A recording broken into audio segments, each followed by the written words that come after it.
일반적으로 사도행전에 나타난 3대 기사를 오순절, 사도행전의 오순절 그렇게 말합니다. 예를 들면 사도행전 2장 1절로 4절의 경우를 예루살렘의 오순절 그렇게 말합니다. 8장 15절 이하에 있는 사마리아의 오순절 그렇게 말합니다. 그리고 오늘 우리가 본문을 받은 사도행전 19장의 경우 1절로 7절에 에베소의 오순절 그렇게 일반적으로 말을 합니다. 그러나 이 세 경우가 본질적으로 다릅니다. 예루살렘의 오순절은 예수님의 약속한 대로 위대한 주님의 교회를 탄생시키는 교회 탄생의 폭발력이었습니다. 사마리아의 오순절은 외적 부르심을 입은 자에게 수반되는 내적 부르심, 다시 말하면 효과적 부르심의 역사를 가르칩니다. 오늘 에베소의 오순절은 세례 요한의 물세로만 알고 있던 자들에게 성령 세례, 예수님의 불세례, 신앙 고백을 하게 하는 성령 세례를 알려주는 진리올시다. 중대하고 요긴한 진리는 에베소 사역의 출발점에 주의 종 바울은 성령운동이 일어났다, 에베소에 성령운동이 일어났다, 이 사실입니다. 먼저 우리 본문에서 에베소에 온 바울 19장 1절은 참 대단히 중대합니다. 아볼로가 고린도에 있을 때 바울이 윗지방으로 다녀 오단 말씀 에베소에 와서 하는 말입니다.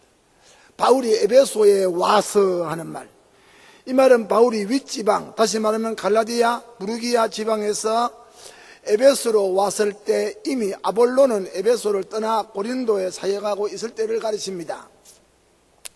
성경은 바울이 에베소에 왔다는 사실을 기록합니다. 이것은 2차 선교 원정 시 바울이 가고 싶었던, 바울이 가고 싶고 소원했던 장소에 왔다 그 말이죠. 그리고 2차 선교 원정의 마지막 길에 잠시 에베소로 들렸다가 떠나면서 만일 하나님의 뜻이면 내가 이 에베소에 다시 오겠다 하는 그 소원의 미련을 남겨놓고 간 도시입니다. 마침내 그가 바울이 에베소에 와서 하는 그런 내용입니다. 도대체 전도자 바울에게 그처럼 간절한 기대와 소망을 낳게 하고 기억을 하게 하고 미련을 끊지 않게 했던 도대체 에베소가 어떤 곳일까? 일반적인 에베소의 특색입니다. 에베소 역사는 주전 11세기에까지 소급됩니다. 이오니아의 식민지, 그리고 페르시아의 영토, 그리고 알렉산더 대왕의 자유도시, 그리고 현재 로마 제국의 한 식민 도시가 되는 정말 피로 얼룩진 다사다난했던 역사를 가지고 겪으면서 신약시대 바울시대에 이르렀습니다. 에베소는 소아시아의 시장이었습니다. 당시 상업은 강을 따라 이루어졌죠. 지금도 그렇습니다만은 에베소는 카이스트 강 하구에 위치하여서 소아시아에서 가장 부유한 요새지를 이룬 전략적인 항구도시입니다. 상업도시입니다. 그래서 에베소를 소아시아의 보고, 보물창고 혹은 소아시아의 허영의 도시라고 이름을 붙였습니다. 고린도보다는 월등하게 경제적으로 또 여러 가지 생활 수준이 그리고 높았습니다. 에베소는 순회 재판 도시였습니다. 에베소는 로마 정권과 재판의 권위와 장엄성, 그리고 로마 제국의 헛세와 권력의 영화를 알려주는 장소이기도 합니다. 일정한 때 로마의 총독이 이곳에 직접 와가지고 모든 큰 사건을 직접 재판하던 그런 에베소는 순회 재판 도시였다. 또 에베소는 범이오니아 경기대의 근거지였다. 온 이고니아 지방의 대표들이 여기에 모여서, 여러분 에베소에서 경기대회를 합니다. 굉장한 시대입니다. 이 경기대회 위원장은 반드시 에베소 출신이어야만 합니다. 그것은 본인은 물론 에베소 시민들의 자랑이요 영예요 긍지가 되었습니다. 이런 높은 지위를 가진 사람들을 가리켜서 아시아의 관원들이라고 사도행전 19장 31절에 이름을 붙였습니다. 에베소는 또한 모든 범법자들의 소굴입니다. 그곳에 있던 다이아나 신전은 온갖 범죄자들에게 도피권을 부여하고 있었습니다. 어떤 죄를 지었든지 간에 다이아나 신전 안으로 곁으로 오면 용서를 받는 기막힌 그런 법이 있었습니다. 그래서 에베소는 세계적인 살인자, 그리고 협작꾼, 그리고 온갖 부류의 악성적인 범법자들이 이 교묘한 법을 따라서 에베소에 모였습니다. 에베소는 이방 미신의 중심지였습니다. 주문이나 마술의 비법 등을 적어놓은 에베소의 부적은 참으로 유명했습니다. 이 부적은 여행의 안전, 자식 없는 사람에게 자식을 낳게 하는 그런 무자한 자에게 자식을 얻게 해준다는 임신용의 행운, 그리고 결혼의 소원, 사업의 성공 등의 호심패로 이 에베소의 부적이 그렇게 영향력을 끼쳤습니다. 그래서 사람마다 돈을 많이 들여서 이렇게 파피루스나 양피지에 써놓은 부적을 주문하려고 줄을 서서 기다리던 그런 때입니다. 참으로 이 마술적인 파피루스나 양피지의 부적은 영향력이 있었고, 어느 정도로 영향이 있었습니까? 인기가 높았습니다. 값이 비쌌습니다. 이것은 부적을 사고 파는 이것은 에베소의 중요한 상품 거래 중에 어뜸을 차지할 정도였다. 그런 에베소입니다. 에베소인들에게 가장 큰 영예는 자랑은 자부는 아데미 정각입니다. 아데미와 다이아나는 같은 신의 다른 이름입니다. 아데미는 헬라 이름이고 다이아나는 라틴어 이름입니다. 그런데 이 아데미 신은 정각은 길이가 127m, 127.5m, 폭이 66m입니다.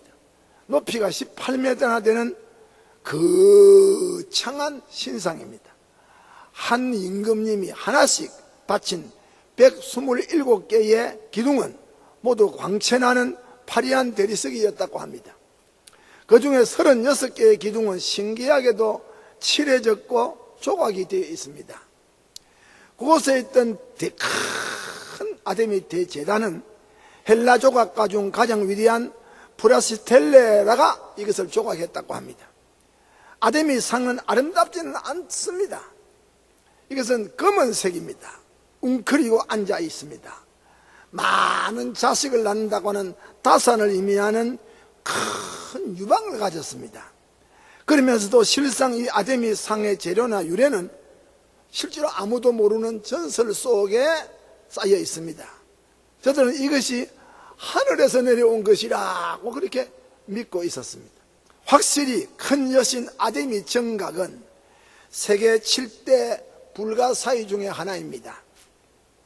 에베소인들에게 있어서 이러한 아데미 정각이야말로 저들에게서 최대 영예요, 자랑이요, 긍지입니다. 에베소 아데미 정각 신상 신전 이래 되는 겁니다. 에베소는 또한 예술과 문화의 도시였습니다. 이곳은 유명한 철인 헤라크레토스 등을 낳은 문화의 고장으로 큰 연극장, 이것은 에베소 문화를 웅변적으로 입증하는 것이 크고 화려한 극장입니다. 19장 29절에 그렇다면 이 모든 에베소적인 세상의 부귀와 영화가 바울의 가슴에 미련을 남게 해서 그러한 풍요한 화려한 풍부한 에베소에 가고 싶은 바울 가슴의 동경의 대상이었던가? 그것은 아닙니다. 결코 아닙니다. 바울은 주 예수의 복음으로 이러한 에베소를 도전하고 싶었습니다. 에베소의 십자가의 복음을 한번 던져보고 싶었습니다. 성령은 에베소로 향하고 싶던 전도자의 이러한 열망을 이제서 허락을 했습니다. 그래서 우리 본문 성경에 바울이 에베소에 왔다, 이러한 에베소에 왔다 하는 말을 우리가 강조해야 됩니다. 둘째로 에베소를 공략한 성령의 역사, 성령의 폭탄입니다. 에베소에 도착한 바울은 믿는다고 하는 어떤 제자를 만났습니다. 19장 1절에 물었습니다. 너희가 믿을 때 성령을 받았느냐? 2절에 그랬습니다. 그때 저들의 대답이 너무 엄청났습니다. 성령? 아니요. 우리는 성령이라는 말을 들어본 적도 없습니다. 2절에 기가 막힌 대답입니다. 놀라고 놀란 바울은 다시 묻기를 그러면 너희가 무슨 세례를 받았느냐 물었습니다. 그때 저들은 기탄없이 말하기를 우리는 세례 요한의 세례를 받았다. 다시 말해 물세례 받았다. 그래가지고 기독 신자임을 자처했습니다. 그렇다면 에베소에 있었던 소위 교인들은 사실상 예수를 믿는 기독 신자가 아니었다는 것이 입증이 됩니다. 세례 요한의 세례는 사람들을 예수께로 가게 하기 위한 물세례, 곧 준비 세례입니다. 마태복음 3장이나 누가복음 3장에 세례 요한도 그랬습니다. 나는 너희에게 물세례를 준다 이겁니다. 내 뒤에 오시는 이런 성령으로 불세례를 줄 것이다. 나는 그분의 신들매를 들기도 감당치 못한다. 예수님도 이것을 증거했습니다. 분명히 세례 요한은 자기 뒤에 오시는 예수께서 성령과 불로 너희에게 세례를 베풀 것이다. 내가 주는 물세례는 주님에게 가기 위한 그런 수단이다. 바울은 저들에게 세례 요한이 증거해 내 뒤에 오시는 이 불과 성령으로 너희에게 세례를 주실 이 예수지요. 세례 요한이 증거한 예수를 바울은 다시 설명을 했습니다. 그리고 믿으라고 했습니다. 4절에 그때 저희가 들었다. 세례 요한이 증거한 예수에 대해서 바울의 입을 통하여 상세하게 기독론적 복음을 들었다. 믿었다. 그리고 주 예수의 이름으로 세례를 받았다. 성경이 그럽니다. 그때 저들은 방언도 하고 예언도 12사람쯤이 한꺼번에 이런 성령 세례를 받았습니다. 12사람쯤 되더라. 19장 7절에 중대한 성경의 교훈은 바울이 에베소에 도착하자마자 믿을 때 성령 받았느냐? 바울은 성령 작전을 개시했다 이 말입니다. 다시 말하면 믿을 때 성령 받았느냐? 무슨 말이요? 너희들이 예수 바로 믿고 있느냐? 예수 믿었느냐? 구원 받았느냐? 하는 질문입니다. 믿을 때 성령을 받았느냐? 19장 2절에 이 질문입니다. 이 말은 구원에 대한 확인, 구원 받았느냐고 지금 묻는 겁니다. 성령을 받지 않고는 예수를 주라고 시인할 수 없습니다. 고린도서 12장 3절에 성령으로 아니하고는 누구든지 예수를 주시라 할 수 없다 그랬어요. 이것은 예수님 자신의 약속입니다. 성령 받지 않고는 너희들이 성령 받아야 내가 하나님의 아들이고 너희들의 구세인 줄 고백할 것이다. 성령이 오시면 성령이 나에게 대하여 너희에게 말할 것이다. 죄에 대하여, 의에 대하여, 심판에 대하여 말할 것이다. 그러므로 성령 받았느냐? 이 말은 예수 믿느냐? 다른 말로 구원 받았느냐? 바울은 에베소에 오자마자 성령 작전을 개시했습니다. 예수를 믿으라. 19장 4절에 다른 말로 하면 성령을 받으라. 이 말을 예수 믿으라. 같은 말입니다. 세례 요한의 물세례 가지고는 구원에 이르지 못한다는 말입니다. 그것은 바로 불과 성령으로 세례를 받아야 구원받는다 하는 뜻입니다. 1563년에 모인 트렌트 회의는 여러 가지 교회사의 중대한 결정을 했지만은 그 중에도 트렌트 회의에서 요한의 세례를 그리스도의 세례와 같은 효력이 있다고 하는 자는 저주를 받아야 된다. 트렌트 회의에서 세례 요한의 세례를 그리스도의 세례와 같은 효력이 있다고 믿는 자는 저주를 받아야 된다고 하므로 세례 요한의 물세례와 예수님의 불세례를 엄격하게 구별했습니다. 주 예수 이름으로 신앙을 고백하라 5절에 그랬습니다. 저들이 예수 이름으로 세례 받으면 곧 구원에 이르는, 내가 구원받았다고 하는 구원을 고백하라. 사람이 마음으로 믿고 입으로 시인해야 됩니다. 성령 받아서 마음으로 믿은 예수를 입으로 예수를 믿습니다. 꼭 시인할 때, 무슨 고백할 때 구원받습니다. 저들은 이제야 구원에 이르는 신앙 고백을 하기에 이르렀습니다. 그 증거가 저들이 세례를 받은 것입니다. 세례 요한으로부터 받은 세례 말고 물세례 말고 성령 세례 받았습니다. 이것을 이용하여 제세례파 교인들은 봐라, 세례 요한에게 세례받고 또 예수에게 세례받지 아니했느냐. 그러니까 제세례파 교인들이 이것을 주장합니다. 그러나 세례 요한의 세례는 물세례입니다. 예수님의 세례는 불세례입니다. 결코 세례가 구원의 빙거가 될 수가 없습니다. 여러분, 세례는 구원받음에 대한 고백이고 입증이 됩니다. 세례 자체가 구원의 근거가 될 수 없다. 천주교도 사람이 죽을 때 영세를 받아야 된다. 평생에 교회 나오지 않은 사람 죽을 때 영세 받으면 구원받는다. 잘못된 교리입니다. 바울은 저들에게 안수함으로 성령이 저들에게 충만했다. 6절로 7절에 그 결과 저들이 방언을 하고 예언을 했다. 성령의 열매를 자정했다. 여러분, 그러나 우리가 중대하게 생각해야 되는 다른 성경을 봐야 됩니다. 우리가 성령 받으면 방언하고 예언하는 것이 전부라고 착각해서는 절대로 안 됩니다. 사실상 성령 받은 열매는 갈라디아 성경 5장 22절에 나옵니다. 사랑과 희락과 화평과 오래 참음과 자비와 양성과 충성과 온유와 절제가 성신의 열매다.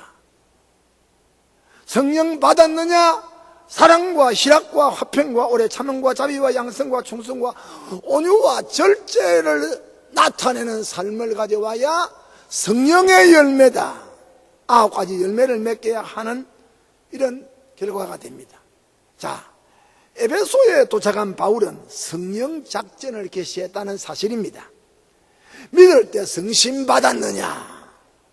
성령으로 바울은 에베소 공략의 포문을 열기 시작했습니다. 이것은 에베소 도시가 건설된 이래로 하고 많은 세상의 영웅들이 에베소를 지나가면서 에베소 정복을 펼칠 때 에베소 정복 작전, 역사상에 유구한 역사가 흐를 동안에 유구한 영웅과 호걸과 가인들이 에베소 정복 작전에 없었던 바울만의 작전입니다. 저 페르시아 군주들이 정보의 대왕 알렉산더가 로마의 통치자와 영웅들이 에베소를 점령할 때 성령 작전을 가지고 점령했느냐? 아닙니다. 어떤 유행하는 상품으로 에베소를 유혹하고 호화롭고 신나는 경기나 사람들의 영혼을 속이는 마술이나 밀신배들의 사기 수단이 결코 아니었습니다. 바울은 예수, 성령, 구원 작전입니다. 전혀 에베소 정복의 역사상에 없었던 하늘의 작전, 초자연적인 작전, 사람의 영혼을 상대하는 구령의 작전이었다. 바로 이러한 바울의 성령 공략 작전이 에베소 큰 여신 아데미 정각을, 에베소의 문화의 광장 큰 극장을, 그리고 로마 제국의 순회 재판소를 여지없이 강타하고 말았습니다. 확실히 우리에게 주어진 문제 중에 중심이 여기에 있다. 믿을 때 성령을 받았느냐? 여러분, 성령 받았는가 안 받았는가? 여러분 확실히 알아야 됩니다. 여러분, 중생 받았느냐 안 받았느냐 확실히 여러분 알아야 됩니다. 내가 예수 믿어지느냐 안 믿어지느냐, 십자가에 못 박힌 그리스도가 믿어지느냐, 나의 어렵다함을 위하여 무덤에서 사흘 만에 살아나신 그리스도가 믿어지느냐, 하늘로 올라가신 그리스도, 지금 보좌에 앉아 계시는 그리스도, 우리를 위하여 기도하시는 그리스도, 성령으로 역사하시는 그리스도, 마지막 날에 다시 재림하실 그리스도의 진리가 믿어지느냐, 성신 받은 사람입니다. 성신 충만히 받은 사람입니다. 예수 도리를 믿어지는 사람은 그 이상 더 큰 것이 없습니다. 그 이상 더 위대한 것이 없습니다. 그 사람은 성령 충만하게 받은 사람입니다. 여러분이 성령 충만을 다르게 이용해서는 안 됩니다.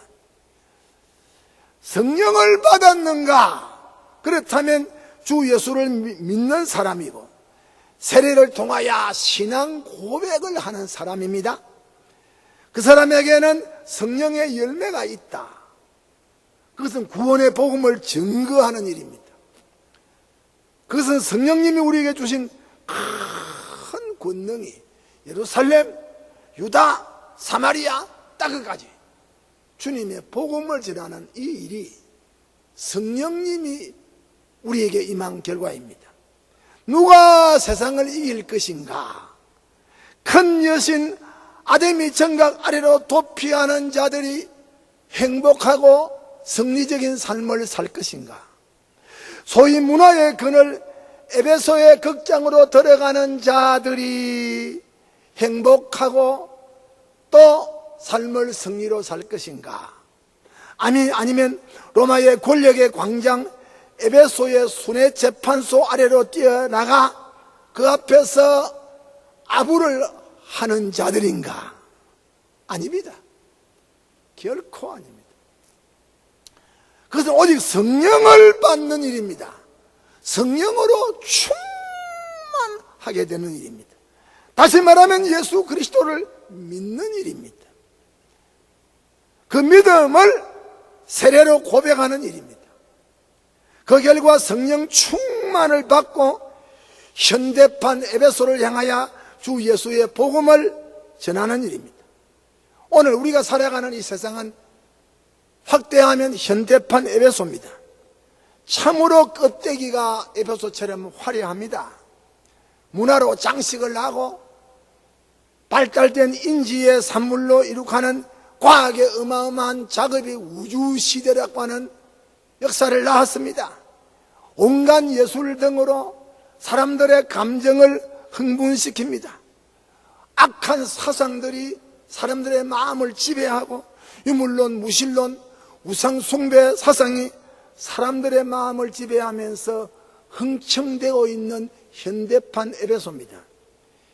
이러한 현대판 에베소에 철학이, 과학이, 문학이, 예술이 현대판 에베소를 정돈할 수 없습니다.